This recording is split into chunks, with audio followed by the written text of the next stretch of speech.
Hey guys, welcome to Baking with Agility. Today we're going to be making lime cooler cookies. So basically this is just using leftover limes. And the problem with this is if you make it, is that originally this makes 3 to 4 dozen cookies, but I don't want that many because I think that's kind of a waste of flour because I have other things to bake this weekend. So it's going to be hard, but I can divide everything in the recipe except the egg. So that is what I'm going to try to do right now. So basically we're going to save the white and just use the yolk because that's what this calls for. So I'm going to try and have to chop the yolk in half, maybe use that. So let's just see if that works. So right now that's what we're going to do. We've got our 2 bowls. This might be a disaster, so let's just find out. So like I told you in the last video, well not the last video actually, it's the chocolate chip cupcakes with chocolate Italian meringue buttercream. You want to do the tossing of the yolk and the white to separate it. And usually we'd be using the whites, but for this one we're using the yolk. So now that most of it, let's see. Now that pretty much all the white and yolk is separated, I'm going to pour half of what's in this eggshell. And there we have half of our egg yolk. So I guess that should work. Maybe I should pour a little extra just to be sure that this cookie has enough moisture. And that's too much. So I'm going to take like a teaspoon probably out. So just getting a paper towel really quick from right here. And I'm just going to throw the rest in the trash because I really don't have any use for this other small piece of yolk. So we're just taking a little bit of this yolk, like about 3/4 of a teaspoon, dumping it in the trash, and washing, and actually just putting our teaspoon aside. So now we have basically half of our yolk. So what we have to do first is the oven has to be preheated to 350, so I'm going to do that right now.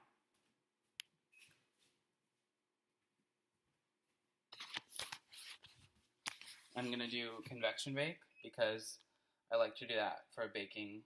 Otherwise I would use regular. And lately it's been working very well, so I think I'm just going to stick with it. So now that that's done, what you have to do next is you need to cream you need to whisk flour, baking powder, not baking soda, baking powder, and there is a difference. So flour, baking powder, and salt in here.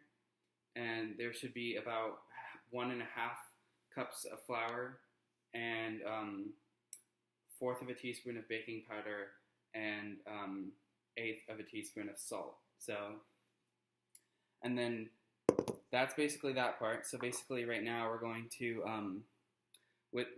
that's already been whisked together, and right now we cream powdered sugar instead of regular because this is like a cooler cookie. It's kind of like a traditional wedding one, just without lime juice and nuts because people in my class are allergic to nuts. To be honest, I do not prefer nuts in my cookie unless it's like sliced or shaved almonds on top. I think that's really cool looking and they taste amazing. So right here in our bowl, we're creaming 1/2 of a cup of powdered sugar and 1 stick of butter. So we're just gonna start to do that. Just sputtered at me, so that's why I stood backwards. So that's why. I'm gonna put my white in the fridge because I might be making a souffle this weekend. That might be on the video, I'm not sure yet. So I'm just gonna put that in the fridge.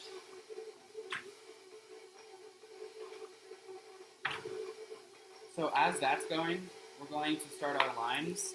And to do this, you will need this to juice the lime because, I mean, there might be other ways to do it. You might be able to just squeeze it out, but I think this is really handy. And then you'll also need this to get some zest. So we're going to do the zest first because it's really hard to zest a lime when there's like nothing inside of it. So basically we're going to just use our sheet of wax paper. One moment, I have to put this away.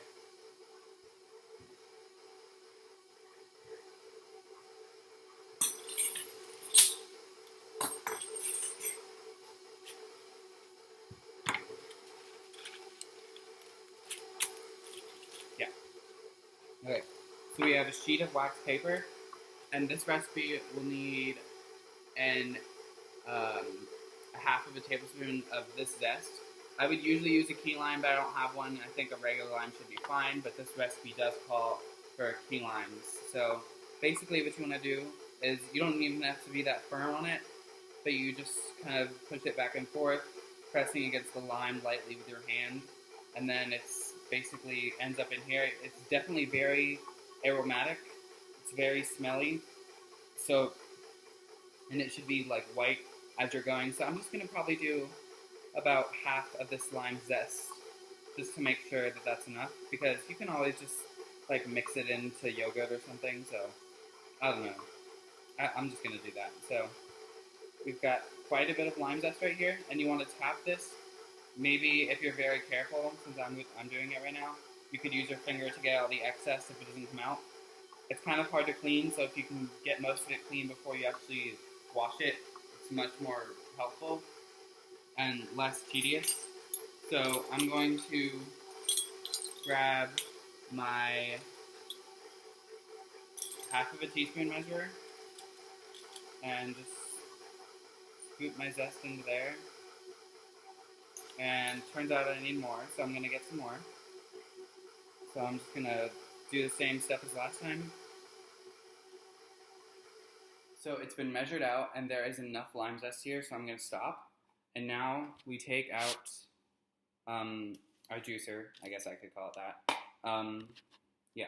And we need a knife, so we grab, I would use a paring knife, but in this case, this is what's close by, so I'm just going to use this kind of knife. Every time you cut something, never look up, never look away. You always need to be safe about how you use a knife, and this one is definitely the wrong type because I can't get it through, so I just slit the top, and then I was able to cut through. But definitely use a paring knife, and don't be afraid to cut through it because nothing can happen if your hand's on the side of it. So now our limes are in half, and you always want to cut them in half to be able to juice it, because then it's impossible to get any juice out. So then you take the juicer, and you put the half lime over it. And you just press. I like to press it, pretending like, see this white part in the middle? I like to pretend that I'm pressing all the way down to the pretty much the inner shell of it, and then I start to twist. And you can definitely feel the juice coming out. You can see it. You just want to keep going, and usually it runs out really quick for limes. Lemons, it's a different story because usually they're pretty big if they're organic. And then sometimes at the end, I do this, and if there's extra, this is what I do. Ugh. It's actually like really pungent, fresh lime juice. So if you just drink it like that, it is so good. And it's not like anybody's really going to taste that part. So it's okay. Do whatever you want with that rest of the lime zest juice if you can't get it out. So we're going to need about 1/8 of a cup of fresh lime juice. So I'm just going to be safe and juice this other half. And we'll just see if we need more. So yeah. Okay, so turns out 1 lime is the perfect amount for 1/8 of a cup. So I didn't have my little liquid measurement, but always use that because it's much easier. So right now it's in a small metal one, which you would use for measuring like flour or salt or just something like that. So over here in the mixer, I'm going to put it down first. So it's kind of pastely looking, so I'm going to kind of just scrape it with a spatula and get it off the paddle attachment, because it's kind of hard to mix things in when they're not even being mixed. So always keep in mind that you might need to scrape the paddle attachment for really anything that you're making using an electric mixer, because you want it to be actually mixed in, not just in the bowl. So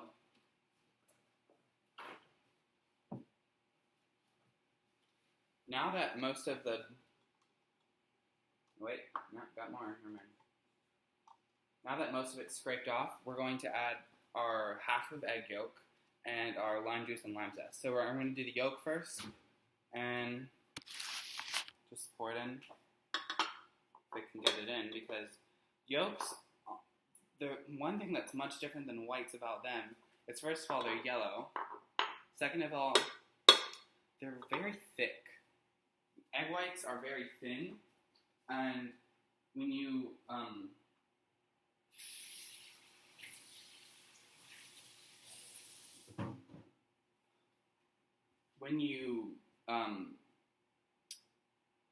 agitate the egg white by mixing it, it'll like make puffs. I mean, not puffs. They're wow, I can't think of it, but you probably remember what they are. Anyway, egg yolks are really thick, so just make sure it's totally mixed in. So we're just gonna set it on to like 2. Try to get most of it mixed in. I think it should be a little bit yellowish stained because the yolk kind of reminds you of lemon juice, so it should make it a little bit stained. And just until that's mixed, don't overmix it. You want to turn it off, and then carefully, always be careful, but especially for me, I have like a tiny bit of lime juice that's going to topple over. Oh, never mind, I did it.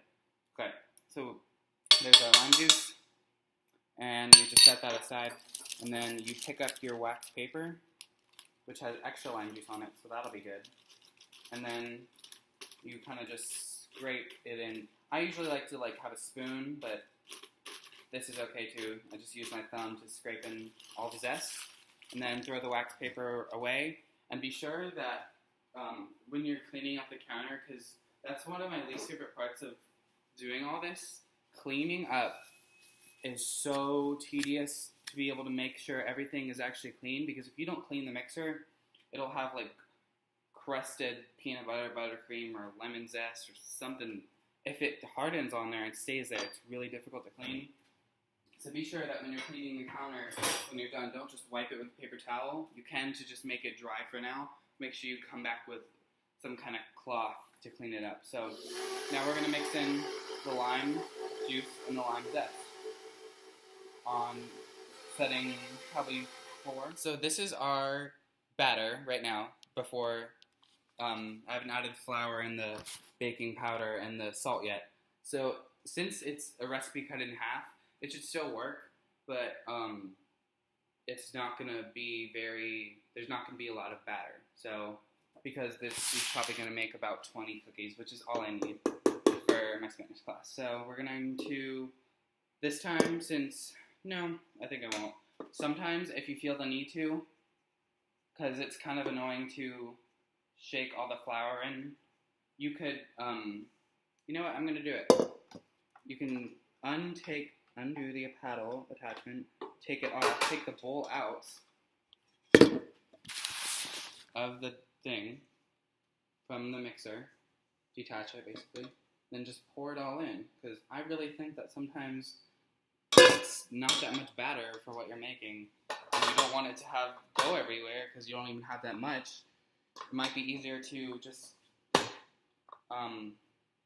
it like that. So now that all of the flour, baking powder, and salt has been added, we lift our bowl back up to the appropriate height, so then the paddle attachment can reach it, and then we mix it on 2, because we want the flour to, since I poured it all in at once, which you can choose to do, it should still work. It might be a little bit more difficult. You want to pour in flour a little bit at a time, and especially not mix it. Okay, so your next step was to have a already lined piece of parchment paper.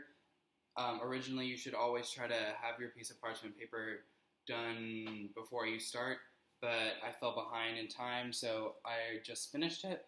So I scooped using a mini scoop, the smallest one I have, so that's probably why I was able to get 40, because it says it makes 3 to 4 dozen, which would be between 36 and 48 cookies for a full recipe, but I made a half recipe, which is something that most people wouldn't suggest, but I'm a risk taker, and I've done stuff half recipe before if I don't have enough stuff, or I just don't think that I need that many. So I have minis, so there's 40 minis, so I'm going to bring probably about 22, 24 in, because I know there's a few people in my class that like extras, for Spanish class and then leave the rest at home. And I'm going to dust only a few of them with extra powdered sugar, which is something else you need. So I would just have some extra powdered sugar in this and put it in your mesh strainer to dust it, like I've shown you I did for the cocoa in the chocolate chip cupcakes with chocolate Italian ring buttercream. So our cookies are right here. They're going to go in the oven for, I think, about 20 minutes. Yes, basically until they're light brown, depending on your oven. Yours might take 22. Mine will probably take 18, but we'll just see. So we pop in and set the timer for 19 because I think 19 should be enough. So you always want to be sure to have cookies spread out enough because then you have to go in manually with a spatula to unpry them, and depending on what's in the cookie and how many you've made, it might be very difficult to unpry it. So those need to be about an inch apart. I don't think that they'll connect to each other being that they're so small, but yeah, some variations you could do on this is like you could do coconut, like you could, I'm a texture person, so I think I would probably have some like, I guess you could call it powdered coconut, but I guess it's just called, people just call it shredded coconut. So I would put shredded coconut in the batter maybe. Maybe you could use coconut flour if you didn't want to go that far, because for coconut flour they extract most of the fat out of the coconut. So then it's, I guess you could say, better for you than just having unprocessed coconut flour. I don't really know. So yeah, you could do that. And also coconut flour, for those of you who didn't know, it is gluten-free. So if you're one of those people that can't eat gluten, or you just don't like it, or have a phobia or whatever, coconut flour is very good. And I'm pretty sure it's not even that expensive. It's probably like $5 for, well, I have some right here, I think. I don't know how much this was. It's very high in fiber, gluten-free. Yeah, this is probably about $6, but I don't know. I didn't buy it. So, yeah, some variations. You could do the coconut. You could make a glaze with confection sugar. I do not know a recipe off the top of my head, but I'm guessing you could probably just mix lime juice and confection sugar, maybe a few other things, maybe water, I'm not sure. You could make a glaze and then put powdered sugar on. You could add lemon juice, lemon extract. But for me, I'm just going to do 24 of them. You want to...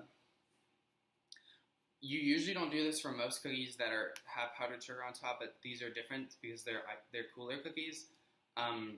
So basically, once the cookies are golden brown and I take them out, while they're still warm, so it's probably like a minute after I take them out, maybe immediately, you want to roll them in the powdered sugar, which you usually don't do.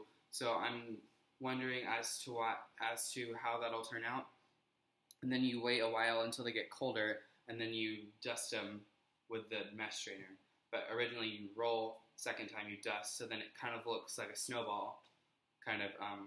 And possibly on this channel I'll be making one of my mom's favorite holiday cookies. They're called lemon snowballs. They're just lemon shortbread, I think.